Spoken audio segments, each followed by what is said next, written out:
Chinese travelers planning to visit Thailand may no longer need to apply for a visa in the future after local lawmakers campaign to abolish the travel document. Chatmongkol Pissamaigosol reports. Newly appointed cabinet members in Thailand will hold their first meeting after their oath taking this week.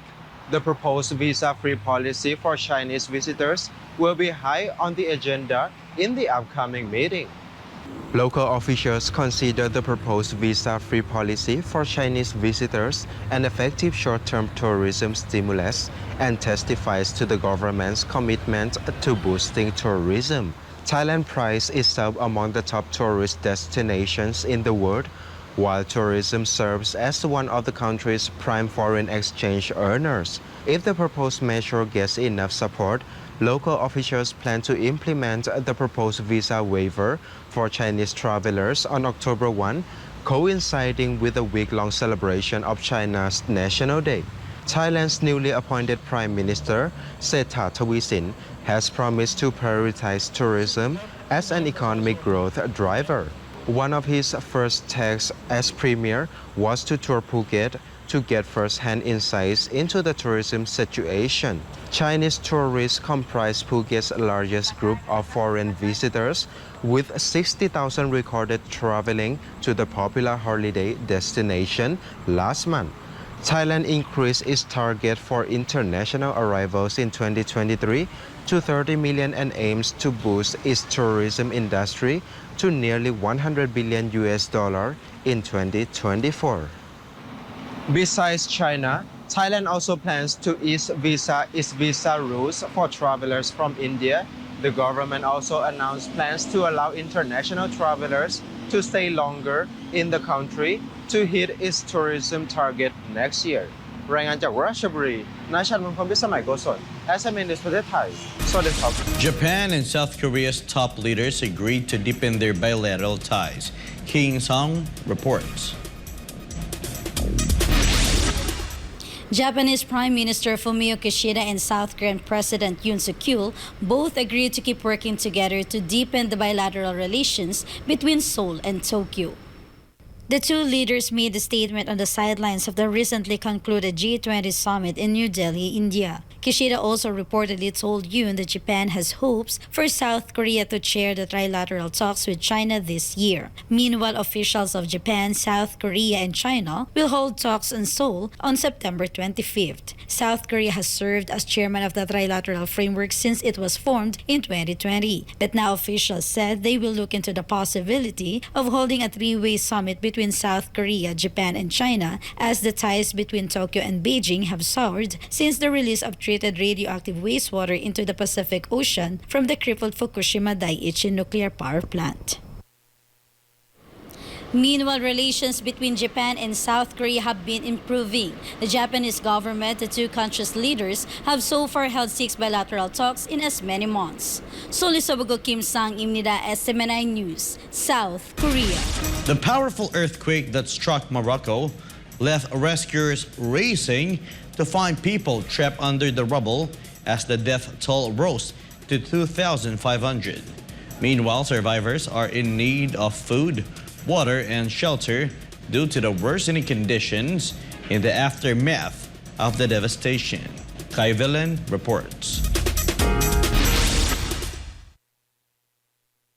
Rescuers spent their night searching for survivors after a powerful earthquake struck Marrakech, Morocco last Friday night. Relief workers are also scrambling to reach severely damaged neighborhoods to provide aid. The magnitude 7 earthquake, the deadliest in Morocco in over 60 years, turned buildings to rubble, and survivors struggling to find shelter and what's left of their homes. My house was here, but I don't see it now. It was destroyed by the earthquake.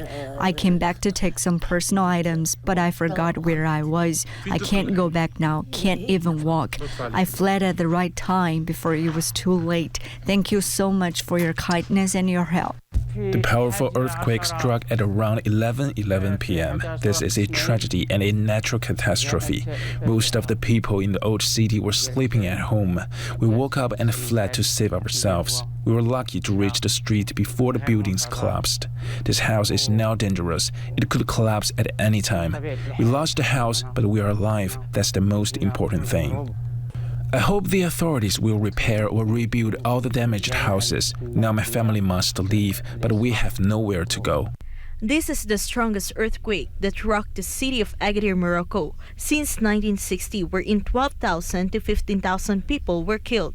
The Moroccan armed forces are also helping in search and rescue operations and have built a tent for survivors. The Moroccan government also said it accepts aid from countries and will coordinate with them if needed. World leaders, meanwhile, expressed their condolences and offered their solidarity to Morocco. Secretary General Antonio Guterres also said the United Nations stands ready to assist the Moroccan government in any way needed. Chinese President Xi Jinping also offered his condolences and expressed readiness to provide humanitarian aid to the said country. As the death toll continued to rise, the Moroccan government declared a 3-day national mourning, with King Mohammed VI offering a prayer for his country. He also gave instructions to continue field relief efforts and provide care to the victims. Kai Villan reporting, SM9 News. The deadly devastation also wiped out villages in the hills of the Atlas Mountains in Morocco. Melchizedek Cadiz reports. Search continues for Moroccan citizens still trapped under the rubble of a rare and powerful earthquake that hit the North African country just before midnight on Friday. The epicenter of the earthquake was located in the high Atlas Mountain range about 72 kilometers southwest of Marrakesh, a city of about 840,000 people. Residents in the city slept in the streets for the third straight night as people comforted each other while digging graves for the earthquake victims. International aid teams arrived in remote mountain towns hit hardest by the historic tremor, while foreign search and rescue teams are helping locate the missing. For decades, the affected area only experienced tremors lower than 6.0, hence making the 6.8 magnitude earthquake the biggest in more than 100 years, according to the U.S. Geological Survey.